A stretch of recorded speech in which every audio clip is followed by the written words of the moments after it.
What's up everybody, welcome back to the channel.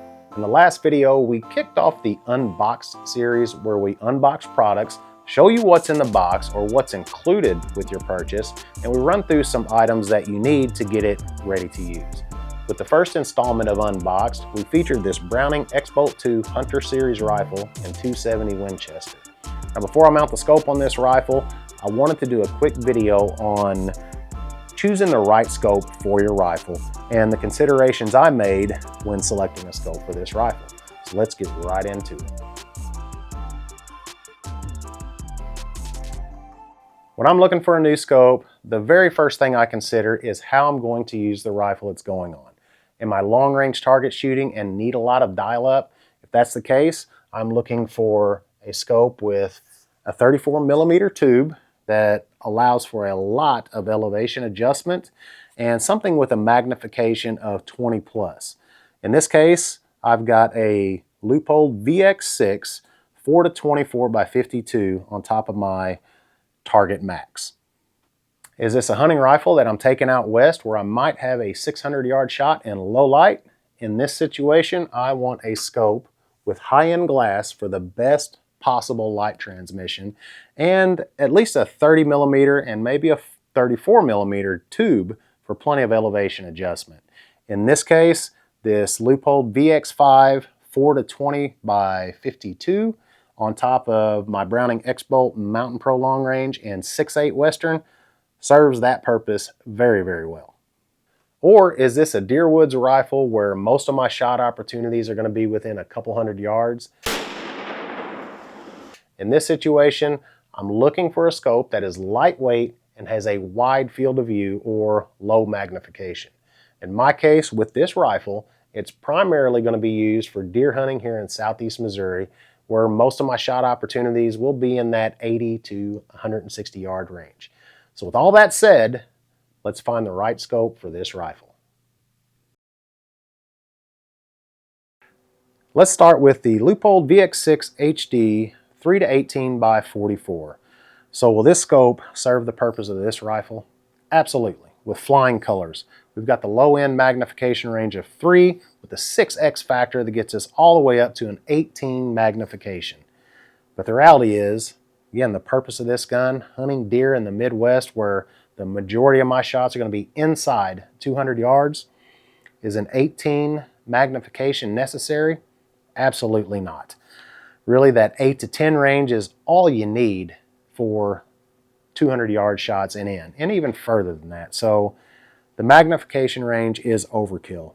We've also got a 30mm tube on this VX6, which gives us a lot of elevation adjustment, but again, shooting a .270, it's a pretty flat shooter. Do I need any elevation adjustment inside 200 yards, 250 yards?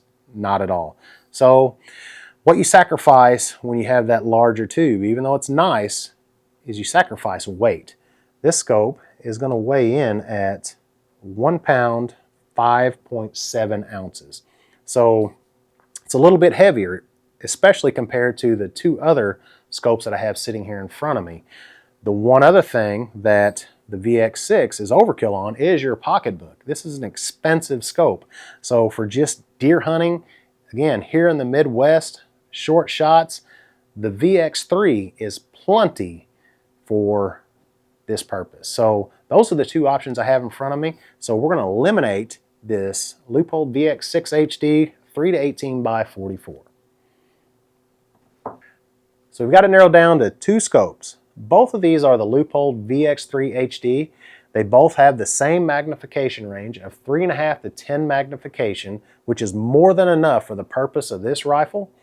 They both have a 1-inch tube diameter because, again, the purpose of this rifle, inside a couple hundred yards, we don't need that large elevation adjustment that the 30mm and the 34mm offer. The 1-inch tube is going to save us weight, which is more important for this rifle. So there's one difference between these two scopes, and that is the size of the objective. We've got a 40mm and a 50mm objective. If we stack them up right there, you can see that the 50mm is a fair amount bigger. If I compared them to household items, so I've got a couple of common items here. We got a golf ball. So a golf ball is 42.5 millimeters. So the glass objective is going to be about the size of a golf ball on a 40 millimeter scope. The objective size of a 50 millimeter scope is going to be roughly the size of this Coke can, this aluminum side, the inside of it.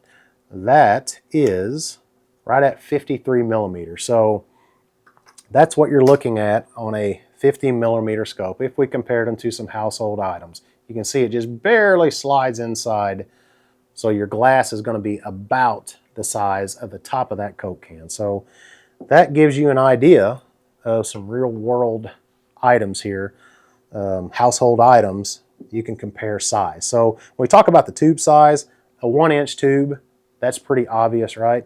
If you converted that over to millimeters, that would be 25.4 millimeters.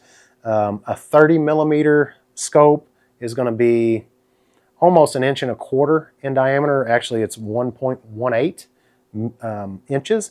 And then a 34 millimeter tube is going to be about 1.33 inches. Let's take a look at why you might choose a 50 millimeter over a 40 millimeter. So generally speaking, most people choose a 50 millimeter objective over the 40 millimeter objective for low light performance, especially at higher magnifications.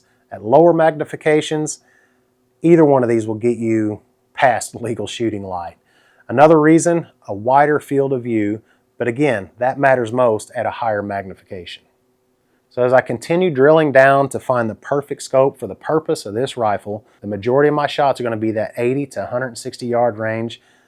I don't need much magnification, so the larger objective to gather more light is not that important. It's not that big of an advantage when you're, again, working with a lower magnification. If we talk about the weight, because we talked about I wanted a lightweight scope, the weight of each scope, 50 millimeter objective weighs in at 14.9 ounces.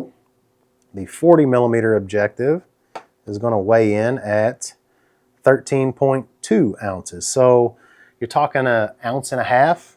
Is that really that big of a deal? Not really. So now it's going to come to which scope am I going to shoot the best?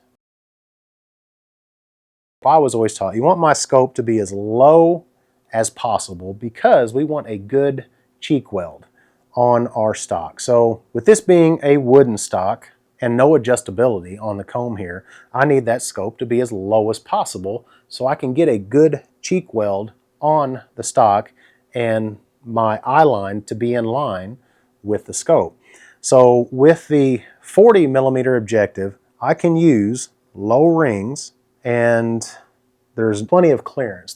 We're good with low rings, which again allows me to get a good cheek weld and my eyes to line up with the scope. If we put this 50 millimeter objective scope on here, you will see the objective of the scope touches the barrel. So I've got to have higher rings. What does that do? It raises the scope up and I've got to get my head up off the stock so I can see through the objective. Now if I had a gun like this X-Bolt 2 Speed, it has an adjustable comb here. It has an adjustable cheek piece, so I can raise this up. It's not nearly as important, and you'll see I've got a 50 millimeter objective on this particular rifle because I can adjust this up to make sure I get a good cheek weld and my eye is lined up with the center of the scope. Another option would be to add a cheek rest accessory.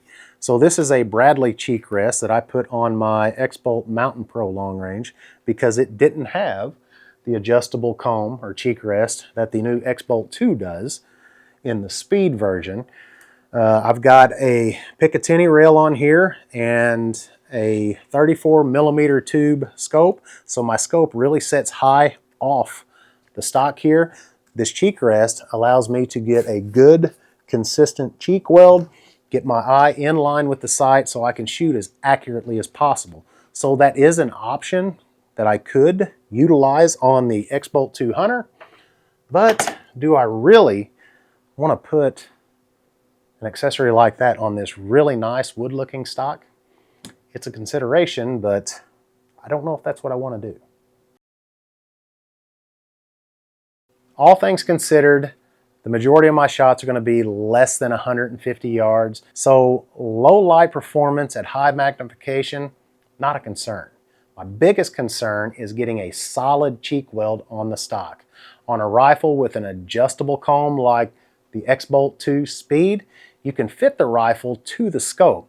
With the wood stock on this X-Bolt 2 Hunter, there's no adjustability, and I don't want to add a cheek piece accessory, so I need a scope as low as possible.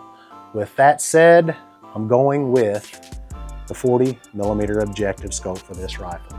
I think this scope is perfect for the purpose of this rifle, and it's going to be a great deer hunting setup. I'm going to wrap this video up, but in one of the next few videos, maybe the next one, if all my ammo options arrive here pretty soon, I'll get this scope mounted and we'll see how this thing shoots. You don't want to miss that, so be sure to hit that subscribe button and the bell notification so you'll know when that video is uploaded.